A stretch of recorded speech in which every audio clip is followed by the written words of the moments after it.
شد كرسي وتعالى اقعد معايا وصلي على النبي، عشان عندي ليك النهارده حكايه. الحكايه ان حد بيقول لي ان هو بيحب اخت مراته، والاول كان بيقول لي انا عايز حل اني انساها. انا لقيت من كلامه انه مش صادق، قال انا عايز حل. الحل يخليني انفصل عن مراتي واتجوز اختها. طيب انا بس عايزه اقول حاجه، ان حلال ان الراجل يتجوز اخت مراته، بيفصلوا عن بعض 3 شهور عده وبعدين بيتجوزوا عادي. بس ده لما يكون مثلا هو اتجوز البنت، تكون البنت مش كويسه، ما صدقوا اتجوزوا عارفين ان اختها احسن، يقولوا طب احنا مثلا زعلناك بدي خد اختها، ودي بتبقى عيله بالنسبه لي غريبه.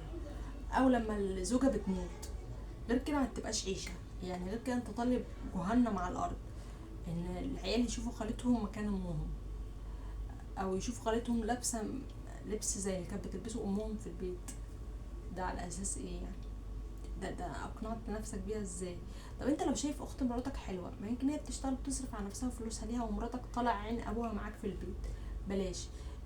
لا متجوزه ومبسوطه وبتعامل ونضيفه عن مراتي ومهتميه بنفسها عن مراتي. طب ما يمكن اللي بيساعدها على كده الشريك اللي هو موجود في الحياه. لا ان رهان دي مش متجوزه وانا عايزه اتجوزها، حلو، فلوسها ليها وبتاخد فلوس من اهلها كمان، ومهتميه بنفسها ومهتميه بشيب جسمها عشان ما اتجوزتش، وعشان ما بذلتش المجهود اللي مراتك بذلته. انت ليه شايف الغلاف من بره؟ ما تخش جوه الكتاب تشوف التفاصيل ايه. طيب اعمل ايه في قلبي؟ ما تقعدش في اي قعده هي موجوده فيها، خلاص. الا ما نظر وما تقعدش لوحدك. تمام. قرب من ربنا قوي، يقول له حببني فيما تحب وكرهني فيما تكره، حببني في الخير وبعدني عن الشر، لان واضح ان نفسك ضعيفه. ومن الاخر كده يعني، انت شخص عينك زايغه، بغض النظر عن موضوع اخت مراتك. انت شخص عينك زايغه، شخص بتحب تروح لغير المألوف، فخليك في المألوف. لان انت هتدمر بيت. ما قدرتش تمنع نفسك عن الفكره وتعيش الحياه بطبيعتها وتصلح الغلط ده وتكفر عنه كمان وتدعي ربنا ان انت تنساه، انفصل عن مراتك وشوف ولادك. بس خلاص، يعني انفصل عن مراتك وشوف ولادك. الرينج لايت قطع.